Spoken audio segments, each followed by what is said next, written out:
What's going on, everybody? I hope everyone's doing amazing today. And today was the end, I feel like, of an era. We have been streaming Elden Ring and the new Elden Ring DLC, and I wouldn't say a lot to talk about. Well, I'm gonna yap as I go, but man, oh man, oh man, was that a journey. I've officially beaten every boss in the entire game, main story boss. There are some side characters I didn't get to because we are moving to Black Wukong, but I wanted to talk about Elden Ring. And I do want to make a real quick announcement. I know I was going to stream Black Wukong today. Guys, I'm going to post this video, and instead I'm going to DoorDash probably from now till like 2 or 3 in the morning. Try to do it for as long as I possibly can, so I don't have to do it tomorrow, so we could just stream the game all day tomorrow, because we are super close to 1,000 on the Black app. Thank you guys so much for the love. Okay, back to the game. So, man, Elden Ring. That is one of probably the best games I've ever played, and playing it for the first time, everyone was right. It is an absolute experience. From the base game all the way over to the DLC, it is a blessing and a pleasure to even have the opportunity to pick that game up and honestly play it. Now, I spent in total probably about 100-esque bucks on the game, and I'm gonna say right now, if you've never played the game before, it is 100% worth it. You are not gonna be missing out on anything. Whether you play the game for a little bit and then you come back to it, or you just absolutely grind it out, there's gonna be many ways you could replay the game. There's gonna be many different experiences. There's gonna be many different bosses. It is, in its own entity, the game. If you want something fun, if you like anime, if you like getting mad, getting stronger, getting better, that's really what it is. Elden Ring is, from the soundtracks, to the gameplay, to the visuals, to just the atmosphere, and the fact that it just throws you in this crazy open world, and you don't even know how crazy it is. And whenever you beat the game, this map just looks like a bunch of different games combined into one. You could spend weeks in one section just exploring and just trying to figure out where's where, what's what. I bet you money, if you try to play this game entirely blind, you're gonna miss 95% of the things, and then you're gonna try to watch a guide and you're still gonna miss stuff. There was 5 different endings, and I found each individual one kind of by myself, but for the most part, chat, you yappers, you gooners helped me out along the way. Now, with my specific playthrough, I am gonna say I use summons after Millennia, then on, is whenever I use summons. So I use summons for, in all of the DLC bosses that allowed summons. If I wasn't allowed to use a summon, I didn't run away. I beat the bosses, plain and simple. You can watch the gameplay. I post all the VODs. But up until Millennia, so Radahn, I did no summons. I did Tree Sentinel, I think. No, that one I did use. I used the wolves. I think after Morgott, I didn't use summons. I stopped using summons after that point because it just got too easy. And then from then on up to Millennia, that's when I started getting summons and trying to mess with my build. And so I'm going to tell you guys, in my personal opinion, the top 3 bosses on just difficulty, just how the game is played. Because I did use a summon, I know some people are going to say, oh, it doesn't count. In my personal opinion, your first playthrough of the game, you should just be trying to enjoy the game.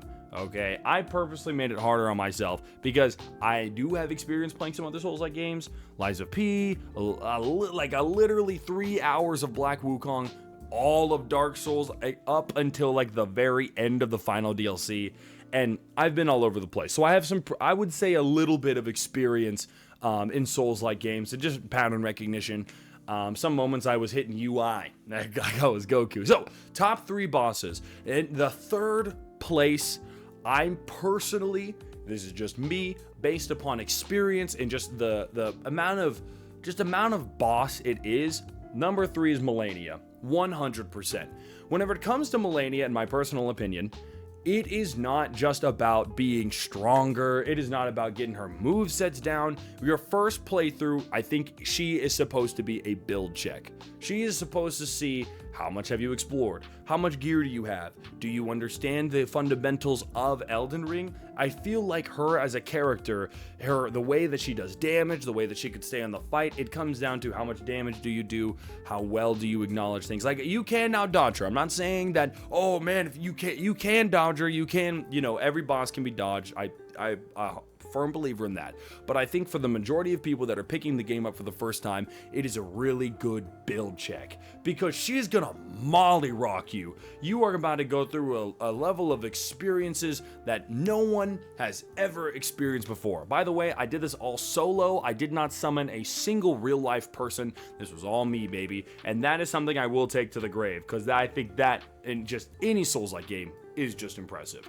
But number 3, Melania. Her skill sets, her abilities, her playability, the fact that the fight itself is supposed to just make you better, and by the end of the Melania fight, I'm pretty confident the rest of the bosses up after that, cakewalk. I think a lot of people saved Melania for the very, very end. I did not. I saved her until after that is when I burned the, I don't want to say it, but you know what I'm talking about. Okay, number 2, my second favorite boss in this entire game. I'm sorry. I know this probably is going to strike a bunch of fists from people, and I figured I'd do this on a YouTube video rather than on live, which I do stream, John the Yapper on all platforms, and John Gad on the Black app, John the Yapper on the Purple app, and John the Yapper here. Drop a follow, drop a like. I love making content, and you guys are making my dreams come true every day. The end boss, I'm going to change it to this. The end boss in the DLC is probably my second favorite. He is very, very, very, very, very hard. He's very difficult. He hits hard. He's got plenty of movement. His set skills change and they upgrade. It's not, I wouldn't, honestly, if you watched the playthrough that I did, I struggled like crazy. Why? I don't really know, besides the fact that he's just hard.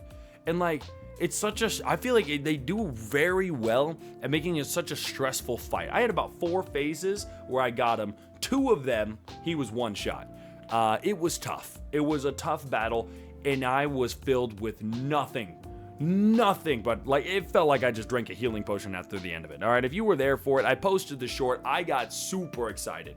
I like doing hype checks because in the middle of these fights, it could take, oh my gosh, it'll burn you out. It'll destroy you, crack you down. You have to stay in that positive mindset, and that's what I feel like NDLC boss does very well.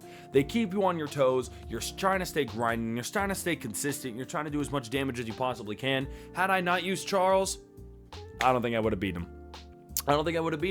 His movesets are very, very interesting. I also was in there with SCAD 13.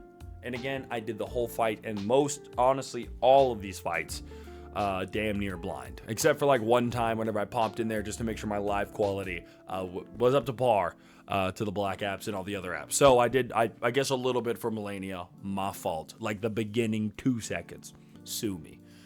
Now the last one, my favorite boss in all of Elden Ring, it just has to go to Mesmer. I think it's honestly, to me, not even a contest. I think he is single-handedly the best boss in all of Elden Ring. His whole set isn't even supposed to be he's difficult. It's just a skill check.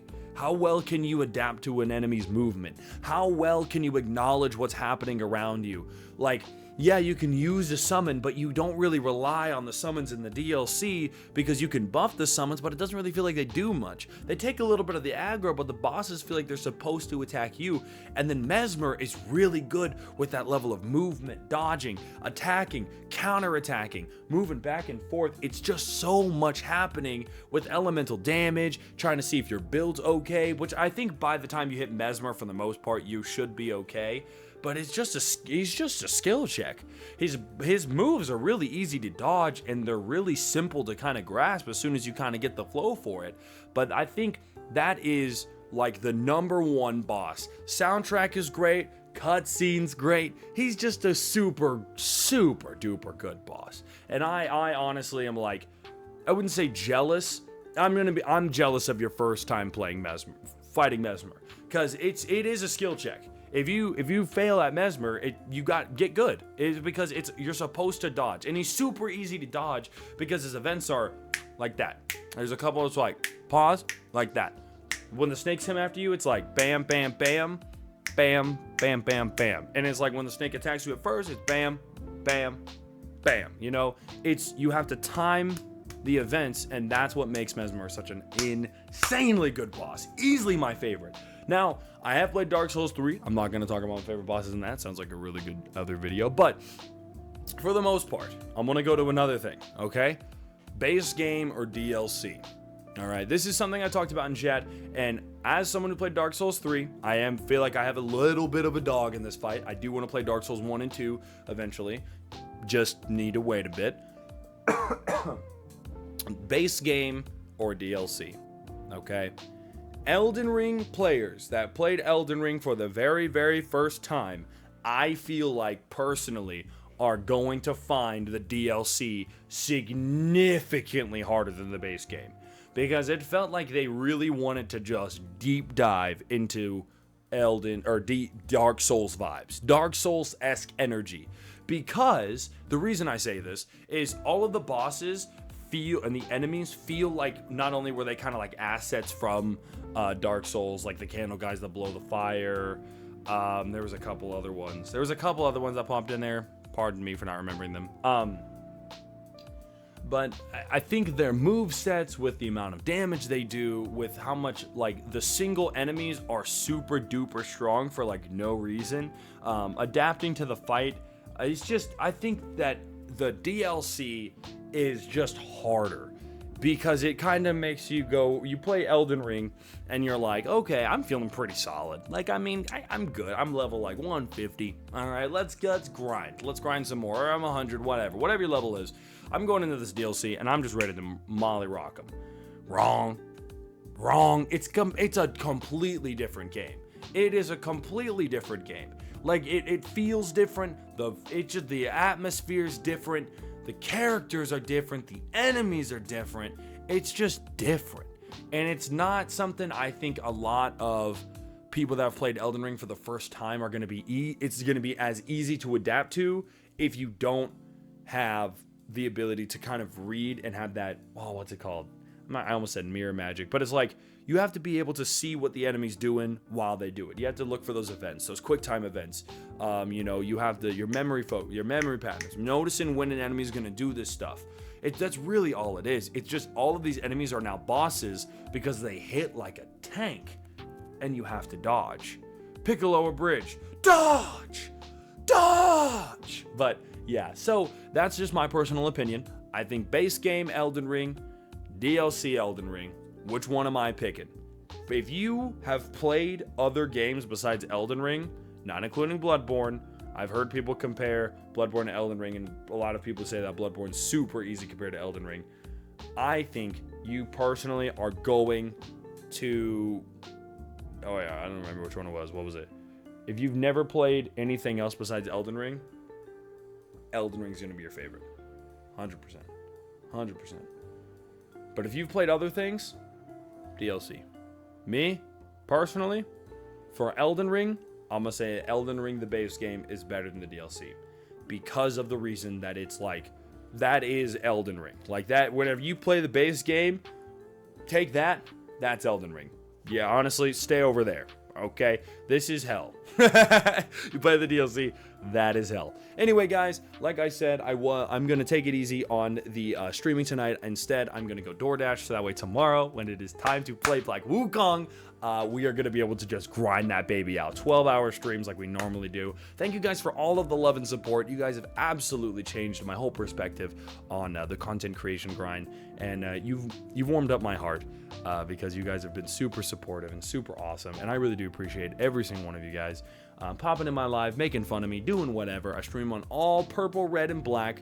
Please come in there, say something. We would love to have you. Join the Yappers and Gooners. Thank you guys so much for being here, giving me a bit of your time today. Have a blessed rest of your day. Peace out.